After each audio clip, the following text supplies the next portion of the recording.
Hey, good evening. Welcome to video or webinar 3 of 5 of our Healthy Habits webinars.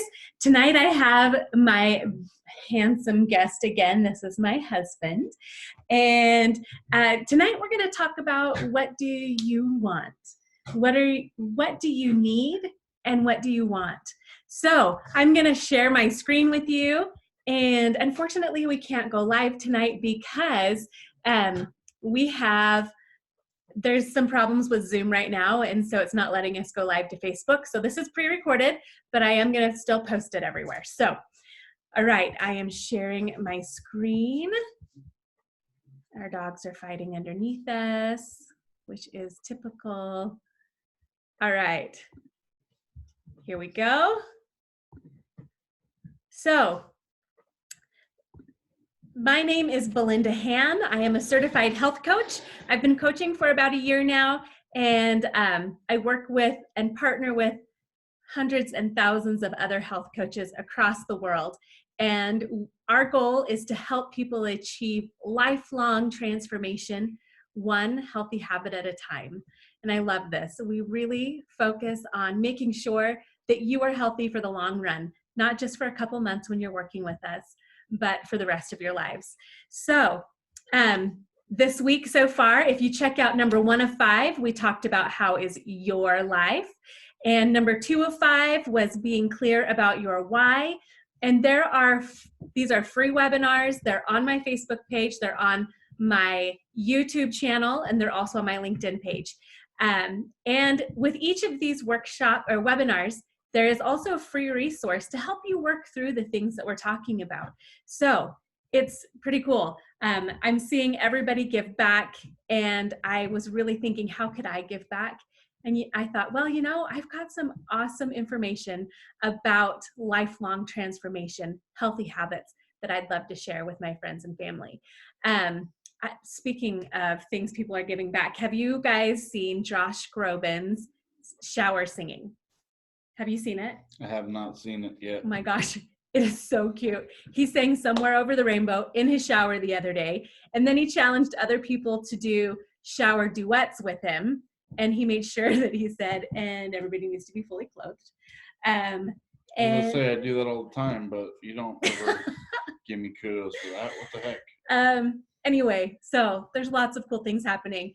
So today we're going to talk about what do you want to accomplish tomorrow. Well, actually tomorrow is Easter. So Monday, we're going to be working with Gretchen Palmer. She is a certified health coach as well. She's one of my health coach partners. And she is going to talk to us about creating what you want. And then on Tuesday, and this slide is outdated, I need to update it. Because we had the technical difficulties last night. We had to switch some things up. So it's actually Monday for Gretchen, and then Stephanie will be with us on Tuesday, and we're going to talk about building a positive mindset. So that being said, tonight, Jared, he is actually a client of mine. I tried to get him to start with me right away, and you know how husbands are. You can't tell him what to do. So once he saw that it was successful and I was able to not only improve my physical health, but my mental health and financial health, he was like, I guess I'll check it out. And he is amazing. So, Jared, do you want to tell us a little bit about your journey? Something you didn't cover in yesterday's webinar. So if you see the pictures there, we basically go and see a Christmas Carol every year. And we've done that our whole married life. Even when we were poor college students, we would be able to somehow come up with the money, and we'd always go out and all that kind of stuff. Well, as you could see, from 2018 to 2019, there was a big difference. We basically, it was nice. We sat down and we didn't feel like we were like, because when you're big, you're like, you don't want to like intrude on other people and stuff like that, and so, but this time we were able to sit by people, not interrupt them. It wasn't uncomfortable, it was super nice, because we were like, oh wow, like we can fit in the seats now. Like it was a win, you know what I mean? And so that was that was one of the things that we noticed from just last Christmas to this previous Christmas of how much a year can actually do if you just let it happen. It's pretty awesome. Those seats at the theater, community theater we go to, I swear they felt like they were this big. Anybody out there feel like when you're on an airplane, you're like, wow, why isn't there more room? Well, like Jared said, this last in December, a couple months ago, it was like, oh, these are kind of comfortable, and there was leg room, and I've done some flying since losing the weight, and I'm like, when did the seats get twice as big? But anyway. Yeah, you don't have to like slip the Crisco on your sides, like slide into the into the chair. So that's been nice. So one thing that we have learned just with life in general, not just about improving your health, is that honestly, there's never a good time to start. When we were first married, we were talking about having kids, and our doctor was like, well, here's some advice for you. You're never going to feel ready, and it's never going to be a good time. So if you're going to have kids when you feel like you want to and not when you think it's a good time. And that's carried over into a lot of different areas of our life. While we don't have kids, this journey to go to college, to get healthy, none of it came at a good time. Jared, you want to talk a little bit to that? Yeah, so it was back in 2009. My brother was in the Army. He ended up, unfortunately, getting killed over there. He got hit by IED and died, and over in Afghanistan. And it was a really hard time. And I had kind of like a really hard time. Like, I felt like I hadn't done anything with my life, And so I decided, hey, you know what? I had a really strong prompting that I needed to go to school. And I was like, at the ripe old age of 31, go to school, really? And he had a really successful career. Yeah. So I think that's an important piece to add in there. Yeah.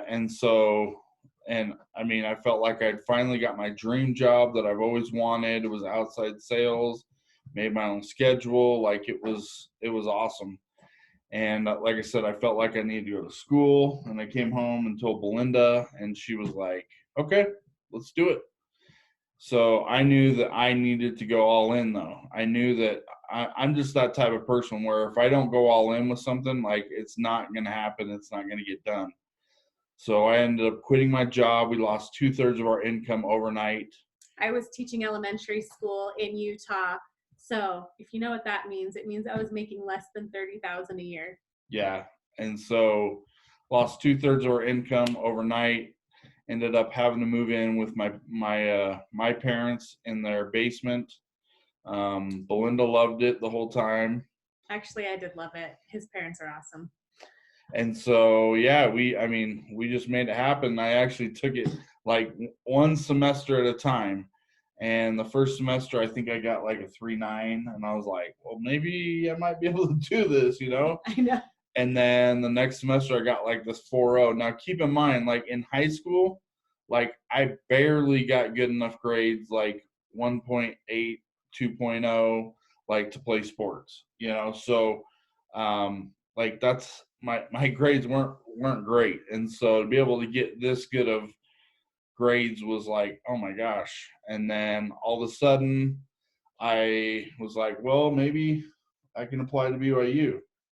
And if anybody knows anything about BYU, you have to have a 36 on the ACT, a 4.2 GPA. Like it's nigh impossible to get into BYU. Yeah. And the first time I got denied, and I was like crushed. I was like, man, apparently I'm not supposed to do that. So we made another thing. I was actually going to go out to Southern Virginia University and go play football out there. And what was it, like the night or two before we were going out there to go visit the campus and everything. In the process, I had also applied for BYU one more time, and I actually got accepted. We found out 2 days before we were headed out to SVU to solidify everything for going out there. Yeah. And so there's never a right time. There's never, if you would have told Belinda and I that we'd be 40, 41 and have no kids, these guys would be our kids, like I probably would have laughed at you.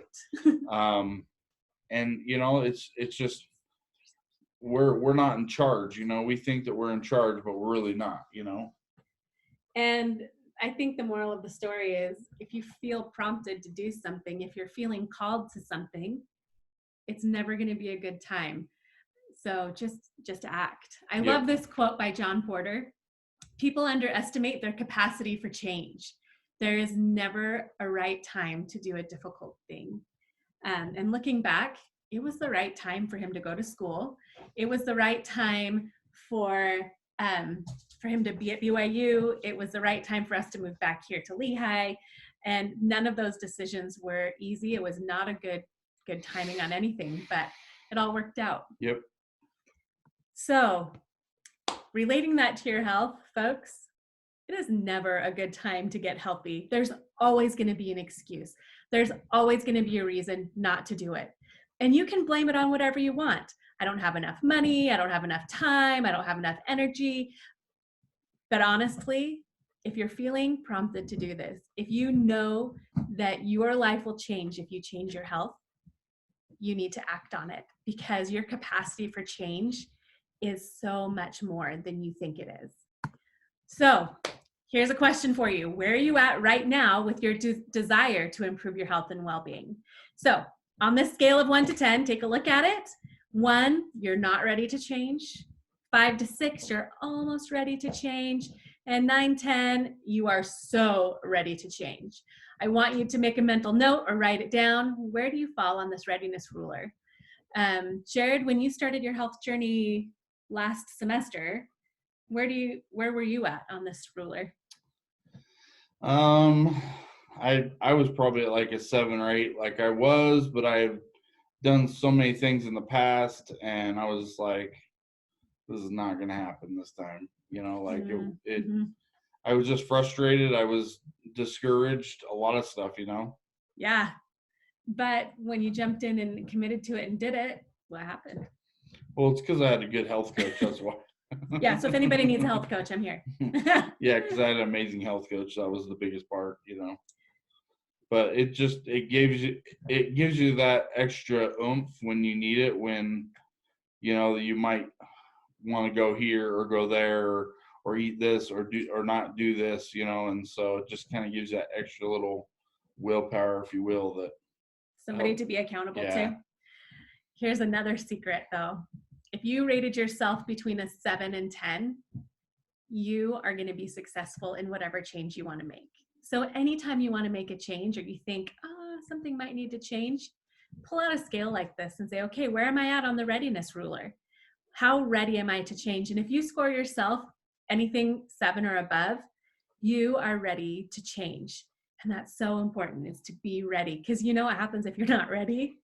You're not going to put in the work, and you're not going to be dedicated. So I'm guessing if you're on this webinar, you're probably a 7 or higher. So what I want you to do is think about this. You have a past and you have your current reality, but guess what?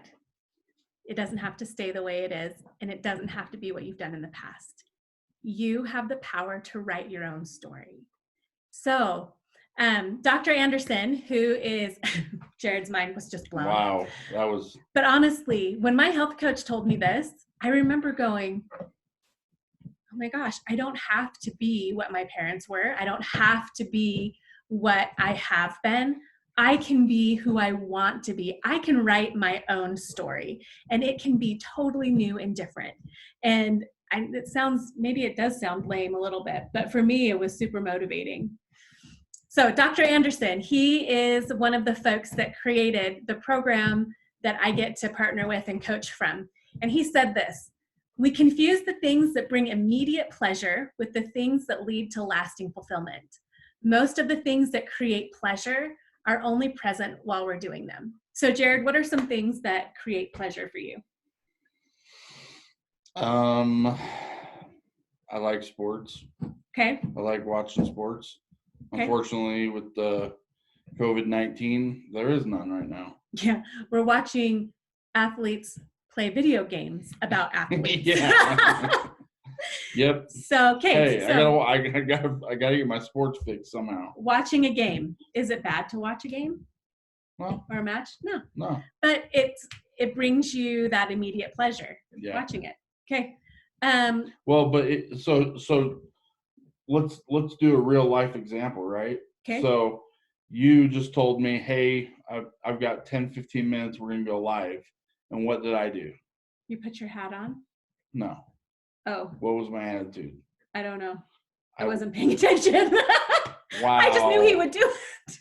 No, wow. Actually, he's like, I've got all the dogs on me. I can't get up. I'm sorry. I was like, oh, I can't do this. Like, this is silly. Like, I'm not like, I was comfortable. I had all the puppies on it. They were like, this one needs to sleep on me now. Like, that, he knew he wouldn't get immediate pleasure from doing this. Yeah, I was like, I did not want to get up and do this, but I wanted to support my wife, and so that brings me pleasure, is being able to support my wife. I think what he means is that brings him satisfaction, because satisfaction is long lasting.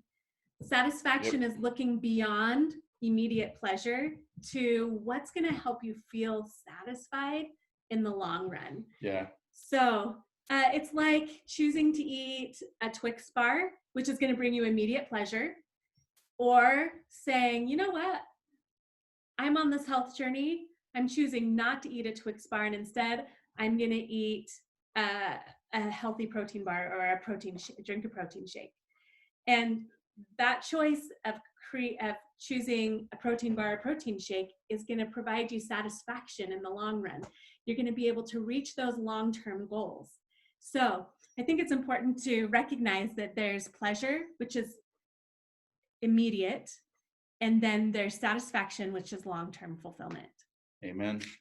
And doing what your wife asks you to do brings long-term fulfillment.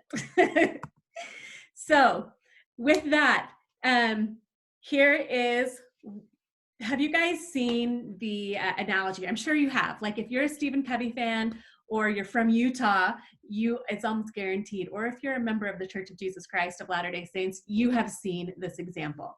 They pull out this giant mason jar, and the person puts in sand and says, okay, these aren't your top priorities. These are just fun things to do. And then they put in smaller rocks and say, these are kind of priorities, but not really. And then they try and put in the big rocks, like spending time with your family, going to work, spirituality, healthy mind and body. And those big rocks don't fit in that mason jar because they filled it up with the things that don't matter as much as those core pieces. Then they dump out the jar and they start by putting the big rocks in, those things that are most important in your life, the things that bring satisfaction. And then they put in the smaller rocks, and those slide in between the big rocks. And then they pour in the sand, and the sand shimmies in between everything else. And then they pour water in. And they found, and the analogy is that if you put first things first, if you put those things that satisfy, that bring you long-term fulfillment first, then those things that give you pleasure, they're going to fit in between in those cracks. There's going to be space for them, but you have to put the important things first. Yep. Any thoughts on that, Jared? No, you said it perfectly. I mean, that's exactly it. You got to put those things that satisfy you the best first, and then it's all about prioritizing. Yep, exactly. So here is our challenge for you.